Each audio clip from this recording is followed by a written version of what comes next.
ಇನ್ನು ಬೆಂಗಳೂರಿನಲ್ಲಿ ಖಾಸಗಿ ಶಾಲೆಗೆ ಬಾಂಬ್ ಬೆದರಿಕೆಯ ಇಮೇಲ್ ಬಂತು. ಪಾಟ್ರಿ ರಸ್ತೆಯಲ್ಲಿರುವಂತಹ ಕ್ಲಾರೆನ್ಸ್ ಸ್ಕೂಲ್ಗೆ ಬಂದಂತಹ ಬೆದರಿಕೆಯ ಮೇಲಿದು.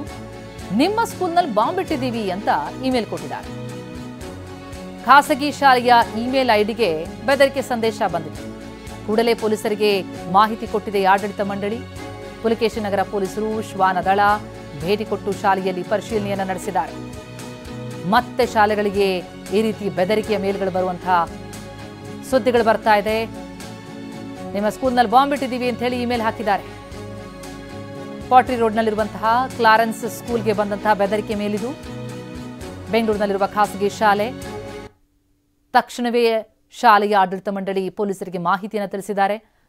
ಪುಲಕೇಶಿ ನಗರ ಪೊಲೀಸರು ಸ್ಥಳಕ್ಕೆ ಭೇಟಿ ಕೊಟ್ಟಿದ್ದಾರೆ. ಶ್ವಾನದಳದೊಂದಿಗೆ ಪರಿಶೀಲನೆ ನಡೆಸಿದ್ದಾರೆ. ಈ ಹಿಂದೆ ಕೂಡ ಹಲವು ಖಾಸಗಿ ಶಾಲೆಗಳಿಗೆ ಈ ರೀತಿ ಬಾಂಬ್ ಬೆದರಿಕೆಯ ಇಮೇಲ್ಗಳು ಬಂದಿರುವಂತಹ ಸುದ್ದಿ ನೋಡಿದ್ವಿ. ಈಗ ಮತ್ತೆ ಅಂತಹದ್ದೇ ಬೆಳವಣಿಗೆ. ಕೂಡಲೇ ಪೊಲೀಸರಿಗೆ ಮಾಹಿತಿ ಕೊಟ್ಟಿದೆ ಆಡಳಿತ ಮಂಡಳಿ.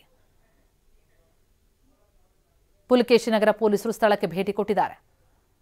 ಇಮೇಲ್ ಮೂಲಕ ಈ ಬೆದರಿಕೆಯನ್ನು ಕಳಿಸಲಾಗಿದೆ. ಈ ಬೆದರಿಕೆ ಹಾಕದವರು ಯಾರು ಅನ್ನೋದರ ಅವರ ಮೂಲ ಪತ್ತೆ ಹಚ್ಚೋ ಕಾರ್ಯಕ್ಕೆ ಈಗ ಪೊಲೀಸರು ಮುಂದಾಗಿದ್ದಾರೆ. ಅದಕ್ಕೂ ಮುಂಚೆ ನಿಜಕ್ಕೂ ಇದು ಬೆದರಿಕೆನಾ, ಅಲ್ಲೇನಾದರೂ ಬಾಂಬ್ಗಳಿವೆಯಾ ಅನ್ನೋದ್ರ ಬಗ್ಗೆ ಪರಿಶೀಲನೆಗೆ ಈಗ ಶ್ವಾನದಳದೊಂದಿಗೆ ಪೊಲೀಸರು ಸ್ಥಳಕ್ಕೆ ಭೇಟಿ ಕೊಟ್ಟಿದ್ದಾರೆ. ಖಾಸಗಿ ಶಾಲೆಯ ಇಮೇಲ್ ಐಡಿಗೆ ಬಂದಂತಹ ಥ್ರೆಟ್ನಿಂಗ್ ಸಂದೇಶ ಇದು. ನಿಮ್ಮ ಸ್ಕೂಲ್ನಲ್ಲಿ ಬಾಂಬ್ ಇಟ್ಟಿದ್ದೀವಿ ಅಂತ ಬೆದರಿಕೆ ಮೇಲ್ ಹಾಕಿದ್ದಾರೆ.